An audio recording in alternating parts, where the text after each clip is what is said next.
वा प्लस ई, देखो मैं लिखेगा भाई, मैं लिखेगा तो तुमको भी लिखाएगा, ठीक।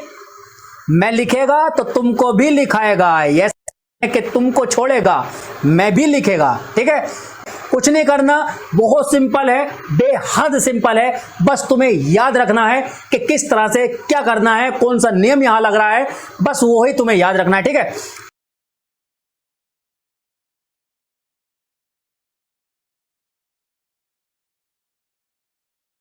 हेलो साथियों, वेलकम टू शिक्षा एम्पायर। मैं अली एक बार फिर से आप सभी का स्वागत करता हूं आपके अपने परिवार शिक्षा एम्पायर में। कैसे हैं आप सभी? हेलो साथियों, वेलकम टू शिक्षा एम्पायर। मैं अली एक बार फिर से आप सभी का स्वागत करता हूं आपके अपने परिवार शिक्षा एम्पायर में। कैसे हैं आप सभी?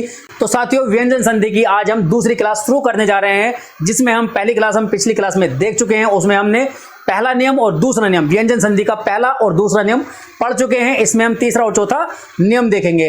तो पहला नियम क्या था? का, चा, टा, ता, पा का मेल जो स्वर से हो रहा था, या फिर तीसरे चौथे वर्ण से हो रहा था, या फिर या, रा, ला, वा से हो रहा था। तो उसमें इनका मेल होने से जो परिवर्तन हो रहा था, का, चा, टा, ता, पा का परिवर्तन गा, जा, डा, दा, बा में हो रहा था। कचट तप और गजड़ दब, ठीक है। कचट तप का मतलब है क्या? का, चा, टा, ता, पा। इसका क्रम याद करने के लिए एक ट्रिक है, कचोटता प्यार। क्या? कचोटता प्यार। प्यार हमेशा कचोटता ही है, ध्यान रखना, इसलिए सोच समझ के करना। तो काचा टाता पा का जो क्रम याद करने के लिए एक ट्रिक है, देखो, का, चा, टा, ता और पा, ठीक है। का, चा, टा, ता, पा। और यहां क्या है? कचोटता, ठीक है। देखो यहां से क्या हो गया? का से हो गया का, ठीक है। चा से हो गया चो, और टा से टा, ता से ता, और पा से हो जाएगा प्यार, ठीक है। कचोटता प्यार, इनका क्रम याद करने के लिए है, ठीक। यहाँ जो ट्रिक देखो, कभी भी ट्रिक जो बनाई जाती है वो कोई स्पेशल काम के लिए ही बनाई जाती है। जैसे कि इनका क्रम याद नहीं होता है, अक्सर इनका क्रम बहुत बच्चों को याद नहीं होता, उनको याद करने के लिए ट्रिक बनाई गई, ठीक है।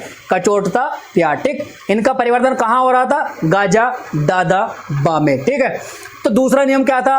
दूसरा नियम था हमारा, तो काचा टाता पा का जो मेल हो रहा था दूसरे नियम में ना और मा से, तो काचा टाता पा का जो परिवर्तन हो रहा था, तो उसमें उसी वर्ग के अंतिम वर्ण में, यानी कि पांचवें वर्ण में, पंचमाक्षर में उसका परिवर्तन हो रहा था, ठीक है। यहां से हमारा जो तीसरा नियम शुरू होता है वो देखते हैं, ठीक है। उसको शुरू करते हैं। इतने ज़्यादा अपने दोस्तों तक, मित्रों तक, सखा संबंधियों तक इस क्लास को शेयर करो, जिससे कि उनको भी पता चलना चाहिए कि क्लास बहुत अच्छे से पढ़ाई जा रही है, ठीक है। डिटेल में पॉइंट टू पॉइंट लिख कर बताया जा रहा है, बिल्कुल फ्री ऑफ कॉस्ट। कोई कोर्स खरीदने की जरूरत नहीं, कहीं क्लास खरीदने की जरूरत नहीं, ठीक है। यहाँ जितना तुम पढ़ोगे सफिशिएंट है, ठीक है। यहीं से तुम्हारे 30 में से 30 आ जाएंगे, ठीक है। देखो, इसी क्लास से अगर तुम कंटिन्यू क्लास करते रहोगे, अगर तुमने क्लास ईमानदारी से की, तो तुम्हारे 30 में से 30 इसी क्लास से आ जाएंगे, ये गारंटी है। बशर्ते ईमानदारी से क्लास लेनी है, नोट्स प्रॉपर बनाते रहना है, कॉपी पेंसिल साथ में लेके बैठना है, ठीक है। कहीं जाने की जरूरत नहीं है, कोई क्लास खरीदने की जरूरत नहीं, कहीं कोई क्लास अटेंड करने की जरूरत नहीं है, ठीक। सब कुछ यहीं डिटेल में पॉइंट टू पॉइंट मिल जाएगा, ठीक है। तो शुरू करते हैं। आज का जो हमारा तीसरा नियम है व्यंजन संधि का, वो देखते हैं क्या है, ठीक।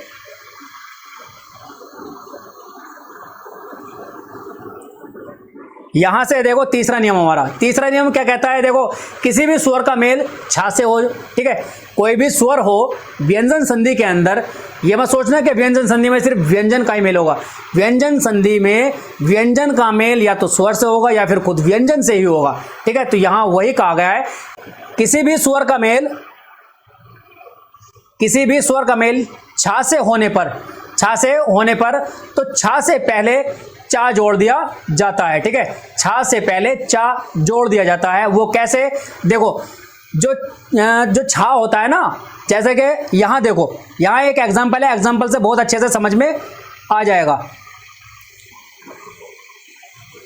आ छादित है, आ प्लस छादित, आ प्लस छादित, तो ये क्या हो जाएगा? आ तो हमारा ऐसा ही रहेगा, ठीक है। लेकिन यहां जो छादित है, इसके बीच में चा आ जाएगा, ठीक है। छा से पहले चा जोड़ दिया जाता है, ठीक। जैसे यहां देखो आच्छादन है, आच्छादन को क्या करेंगे हम, आ हमारा ऐसे रह जाएगा, ठीक है, वो पीछे क्या है, छादन है, तो छादन से पहले हम यहां चा जोड़ देंगे तो क्या हो जाएगा हमारा, आच्छादन हो जाएगा, ठीक है। यहां जो हमारा छा है, लेकिन हमें क्या पता करना है, हमें सिर्फ ये पता करना है कि किसका मेल किससे हो रहा है, और जब हमें ये पता चल जाएगा कि किसका मेल किससे हो रहा है तो हमें फिर बाद में आना है, हमें नियम पर के, हमें फिर नियम का पता चलना चाहिए कि कौन सा नियम यहां लग रहा है। जैसे कि तीसरा नियम है, ठीक है, तीसरा नियम क्या कहता है हमारा, स्वर का मेल छा से होने पर, स्वर का मेल छा से होने पर जो छा है ना, छा से पहले चा जोड़ दिया जाता है, बस इतना सा समझना है, ठीक। कहाँ देखो, यहाँ है आ, क्या है हमारा, आ हमारा क्या है, स्वर है, आ जो है हमारा वो स्वर है, दीर्घ स्वर है, ठीक है। और जो पीछे जुड़ रहा है, पीछे क्या जुड़ रहा है, पीछे हमारा छा जुड़ रहा है, यहाँ जो मेल हो रहा है आ का और छा का मेल हो रहा है, आ का और छा का मेल हो रहा है, तो इन दोनों के बीच में हमारा क्या आ जाएगा, इन दोनों के बीच में हमारा छा चा आ जाएगा, ठीक है। कुछ नहीं करना, बहुत सिंपल है, बेहद सिंपल है, बस तुम्हें याद रखना है कि किस तरह से क्या करना है, कौन सा नियम यहां लग रहा है, बस वही तुम्हें याद रखना है, ठीक है। तो बस एक समझ करनी है तुम्हें, अंडरस्टैंडिंग तुम्हें इतनी लानी है कि कहां से कौन सा नियम यहां लग रहा है और कौन सा मतलब किसका जो मेल हो रहा है वो किससे हो रहा है, बस इतना करना है। तुम्हें जो पेपर में जो देगा ना, पता है ये देगा, देखो आच्छादित देगा तुम्हें, आच्छादित तुम्हें देगा, वहां कह देगा कि इसका संधि विच्छेद क्या होगा। ऑप्शन देख के तुम्हारे समझ आ जाएगा, अगर तुमने यहाँ नियम पढ़ा होगा, अगर यहाँ तुमने नियम पढ़ा होगा तो ऑप्शन देखते ही तुम्हारे समझ आ जाएगा कि किसका मेल किससे हो रहा है, ठीक है। तो यहाँ तुम क्या करोगे, यहाँ देखोगे तुम, यहाँ चा जुड़ रहा है, यहाँ चा जुड़ रहा है, लेकिन अब तुम्हें यह भी देखना है कि छा से पहले चा किस नियम में आता है, छा से पहले चा किस नियम में आता है, तो कौन से में आता है, तीसरे नियम में आता है। अब तीसरे नियम में आएगा तो तीसरा नियम क्या कहता है, तीसरा नियम कहता है कि किसी भी स्वर का मेल छा से होने पर, किसी भी स्वर का मेल छा से होने पर जो छा है, छा से पहले चा जोड़ दिया जाता है, यही तीसरा नियम हमारा कहता है। एक बार फिर से, किसी भी स्वर का मेल, लिख लो भाई, लिख लो लिख लो लिख लो, बार बार कह रहा हूं, लिखते लिखते ही तुम्हारे 60% चीजें याद हो जाती हैं, बची 40% चीजें, 40% चीजें तुम्हारे रिवीजन में जब तुम दोबारा रिवाइज करते हो उसमें याद होती हैं, 60% चीजें तुम्हारे लिखने में ही याद हो जाती हैं। ये चीज अपने दिमाग में बिल्कुल बैठा लो, ठीक है, लिख लो। मैं फिर से बोल रहा हूं, बार बार मैं बोल रहा हूं, तुमसे एक बार लिखा नहीं जा रहा है, तुमसे एक बार लिखा नहीं जा रहा, तुम कहो तो मैं साथ साथ लिखूं तुम्हारे, बोलो चलो लिखता हूं मैं, बताओ, लिखो, चलो लिखो लिखो, इसको मैं यहां से मिटाता हूं, ठीक है, लिखो, मैं साथ साथ लिखता हूं तुम्हारे। जब मैं लिख सकता हूं तो तुम क्यों नहीं लिखोगे भाई, हाँ, लिखना पड़ेगा, लिखोगे तभी कुछ हासिल हो पाएगा। देखो लिखो, चलो, ये मत सोचना कि पीपीटी बन गई तो लिखूंगा नहीं, लिखूंगा भाई, देखो लिखो, चलो, किसी भी स्वर का मेल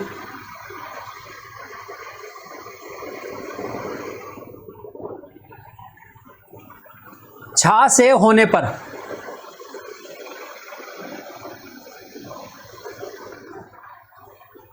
छा से पहले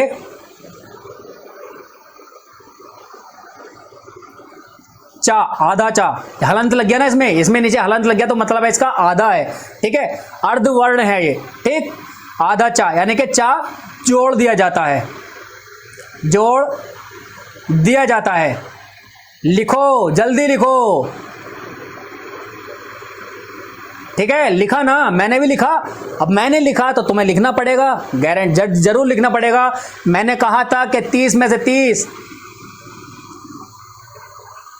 30 दिलाने की जिम्मेदारी मेरी है, लेकिन तुम्हारी जिम्मेदारी भी ये है कि साथ में ईमानदारी से क्लास लेते रहना है और नोट बनाते रहना है। लिखो, इसको लिखो, मैं फिर बोल रहा हूं, किसी भी स्वर का मेल छा से होने पर छा से पहले चा जोड़ दिया जाता है, ये तीसरा नियम कहता है, ठीक है।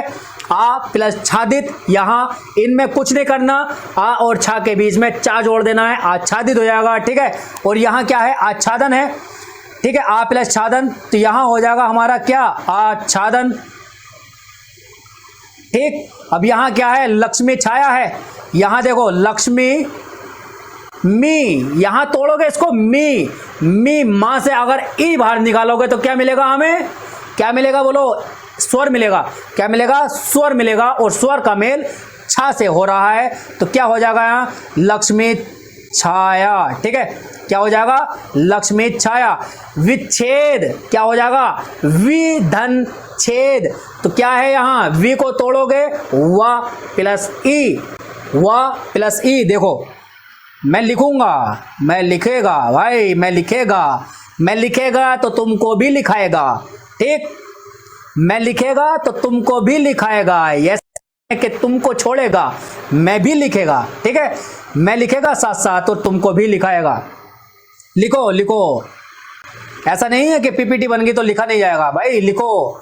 ये देखो यहाँ वी, ठीक है, देखो वी आ गया ना, वी आ गया, और पीछे क्या है, पीछे है छेद, तो यहां बीच में आ जाएगा क्या, विच्छेद।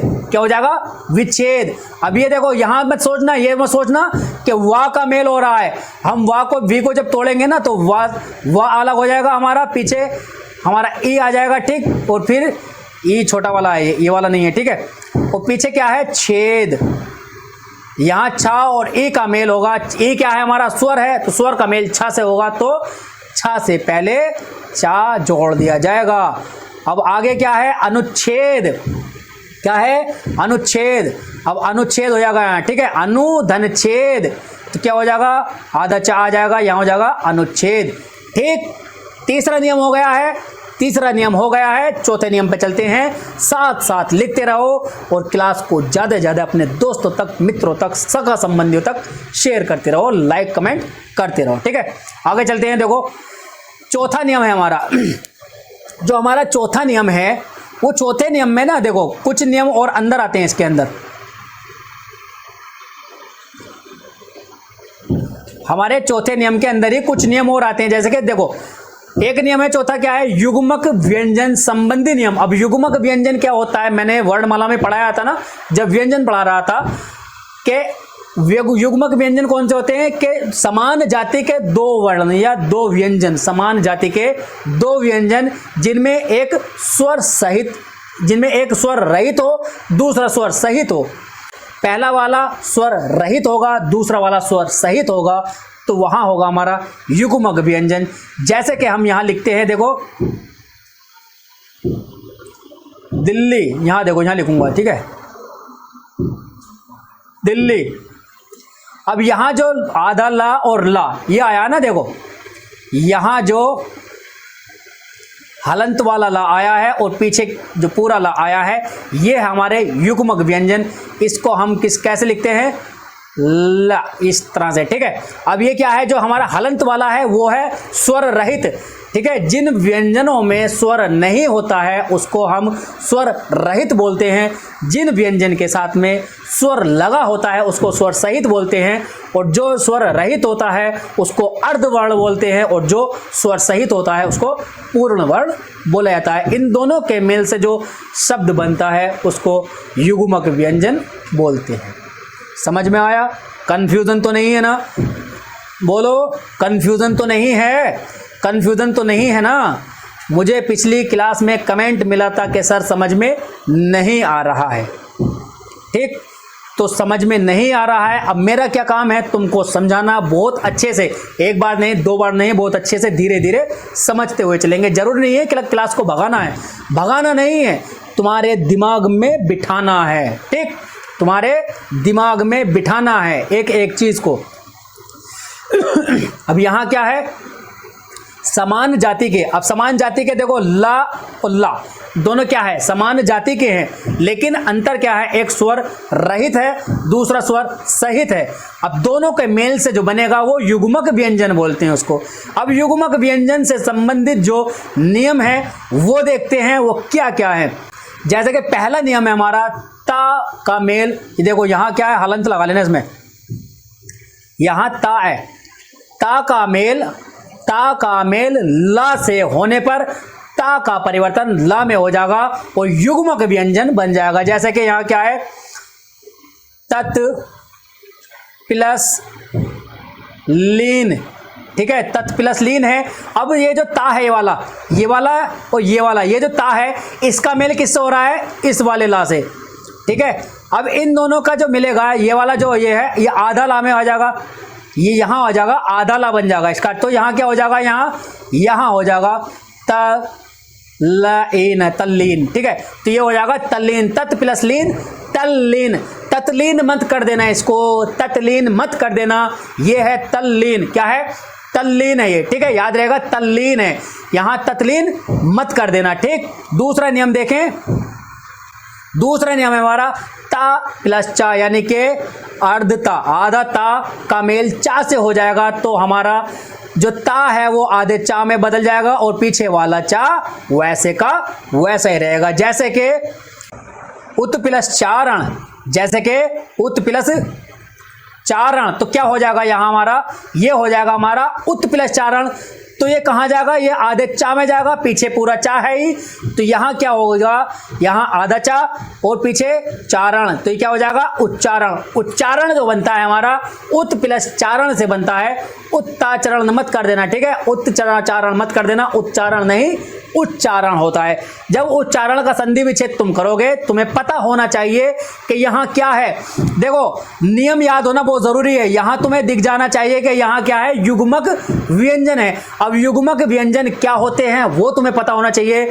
एक समान जाति के दो व्यंजन जिसमें एक स्वर रहित दूसरा स्वर सहित हो, वो युग्मक व्यंजन होते हैं। अब युग्मक व्यंजन में तुम्हें पता चलना चाहिए कि चा कहाँ से आता है, चा कहाँ से आता है, चा आता है हमारा ता से। जब ता का मेल चा से होगा तो यहाँ चा जुड़ जाएगा, पीछे वैसा ही है, तो उच्चारण वहां से आया है, याद रहेगा। दूसरा तीसरा नियम है हमारा ता का मेल जब जा में होगा, ठीक है, यहाँ क्या हो जाएगा, देखो उत प्लस ज्वल, क्या हो गया, उत प्लस ज्वल का हो जाएगा उज्ज्वल, आधा जा और फिर यहाँ भी जा। याद रखना उज्ज्वल में क्या होता है, दोनों जा आधे होते हैं, ठीक है, दोनों जा आधे होते हैं, याद रहेगा। उत प्लस ज्वल उज्ज्वल होता है, ठीक। यहाँ का इसका मेल हमारा जो ता है, चलो यहाँ देखो बाकी बच्चे हमारे। चौथा नियम है हमारा ता का टा में परिवर्तन होगा, तो ता का जो यहाँ देखो ता का मेल टा में होने पर, ता का टा में मेल होने पर जो ता है हमारा टा में ही परिवर्तन हो जाएगा। जैसे कि देखो वृहत प्लस टीका, ठीक है, वृहत प्लस टीका, अब क्या हो जाएगा, ये वृहत टीका हो जाएगा। देखो यहां वृह पूरा है, ठीक है, अब ता की जगह हमारा आधा टा आ जाएगा, हलंत वाला, यहां हलंत लगा देंगे, पीछे क्या है हमारा टीका है, तो क्या हो जाएगा, ये हमारा वृहत टीका हो जाएगा, याद रहेगा वृहत टीका, ठीक है। इसको इस तरह से भी लिखते हैं, देखो वृहत टीका, ठीक है, दोनों टा, एक टा के नीचे दूसरा टा आ जाता है, इस तरह से लिखते हैं वृहत टीका, ठीक। अब यहां देखो ये बहुत समझने वाला नियम है, जब ता का मेल या तो शा से हो या फिर शा से हो, तो वहां क्या होगा, जो ता है वो तो चा में परिवर्तन हो जाएगा, जो ता है वो चा में परिवर्तन हो जाएगा, और जो श्रा है और जो शा है वो हमारा हो जाएगा छा में परिवर्तन। जो हमारा पहला नियम क्या था, जो हमारा तीसरा नियम था वो क्या था, वो था स्वर का मेल छा से होने पर उससे पहले चा जुड़ रहा था, लेकिन यहाँ व्यंजन का मेल व्यंजन से होने पर चा और छा जुड़ रहे हैं, दोनों में अंतर है, याद रखना, दोनों में कंफ्यूजन हो जाएगा अगर तुम नहीं पढ़ोगे तो। अगर लिखोगे नहीं तो समझोगे नहीं, ठीक है, लिखोगे तो समझोगे, समझना बहुत ज़रूरी है।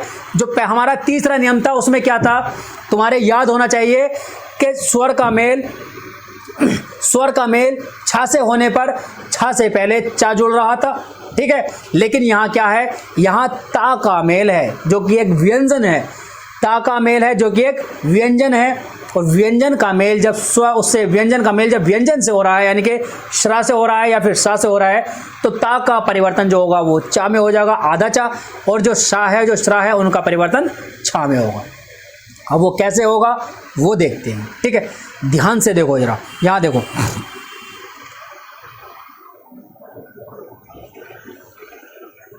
उत, यहां देखो उत प्लस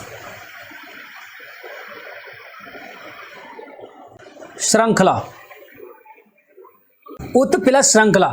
अब यहां क्या है, यहां किस किस का मेल हो रहा है वो देखो, यहां मेल हो रहा है ता का, यहां मेल हो रहा है ता का, और यहां श्रा, ता और श्रा क्या बन जाएगा, यहां हो जाएगा हमारा, देखो ऊ है, ता कहां जाएगा, ता हमारा जाएगा चा में, आधा चा, ठीक है, यहां हो गया चा में, ठीक है, यहां हलंत लगा लेना, आधा चा, ठीक। उसके बाद में जो हमारा श्रा है उसका क्या होगा, उसका हमारा हो जाएगा छा, ठीक है, छा है, लेकिन नीचे क्या है, श्रा लगा हुआ है, री लगा हुआ है, तो यहां हो जाएगा अंखला, ठीक है। ये सेम बन जाएगा हमारा उच्छृंखला।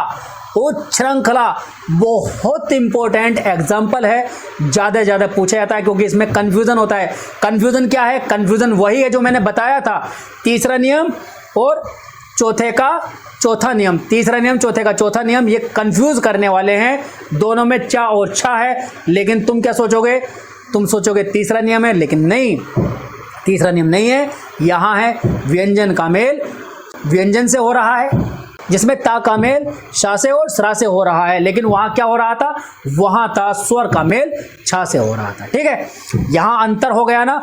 अब देखो लास्ट नियम है हमारा ता और हा, यानी कि आधा ता, यहां पे इसको हलंत लगा लेना, ता का मेल जब किस में होगा, हा में होगा, तो वहाँ क्या होगा, वहाँ हमारा जो ता है वो दा में जाएगा और जो हा है वो धा में जाएगा। अब कैसे होगा देखो, उत प्लस हार, यहाँ क्या हो जाएगा, उद्धार, क्या हो जाएगा, उद्धार, ठीक है। अब उद्धार को हम इस तरह से भी लिखते हैं, याद रखना, उद्धार, ठीक, ये हो जाएगा हमारा उद्धार, याद रहेगा। देखो नियम मैंने बता दिए हैं, मेरा काम है रास्ता दिखाना, रास्ते पे चलने का काम है तुम्हारा, ठीक है। रास्ते पे चलोगे तो 30 में से 30 आसानी से पालोगे, 30 में से 30 आसानी से पालोगे, यही तुम्हारा जिम्मेदारी होनी चाहिए, तुम्हारी जिम्मेदारी होनी चाहिए, ईमानदारी भी यही होनी चाहिए, ठीक है। ईमानदारी के साथ में क्लास लेते रहना है, अटेंड करते रहना है, नोट्स जरूर बनाते रहना है, बार बार कहूंगा नोट्स बनाते रहना है, नोट्स बनाते रहना है, लिख लो, एक बार नहीं 2 बार लिख लो, ठीक है, एक बार नहीं 2 बार लिख लो, एग्जाम में तुम्हें ज़्यादा दिक्कत नहीं होगी, क्वेश्चन पढ़ते ही टिक एकदम से लगा दोगे, आंसर तुम्हारे सामने रखा होगा बिल्कुल, ठीक है। तो क्लास हमारी यहाँ हो गई है, इसमें हमारे 4 नियम हो गए हैं, 1-2 नियम और बचता है, 4 नियम के अंदर ही बहुत सारे नियम तुम्हारे हो गए हैं। इनसे संबंधित जितने भी एग्जाम्पल तुम ज़्यादा से ज़्यादा कर सकते हो वो करो, प्रैक्टिस जितनी ज़्यादा करोगे एग्जाम में उतनी दिक्कत कम होने वाली है तुम्हारी, जितनी ज़्यादा प्रैक्टिस करोगे एग्जाम में उतनी ही कम दिक्कत होगी। कहते हैं कि जीतने वाले कोई अलग काम नहीं करते, बस वो अलग ढंग से करते हैं। अलग ढंग से कैसे होता है, वो ज़्यादा से ज़्यादा प्रैक्टिस करने से होता है।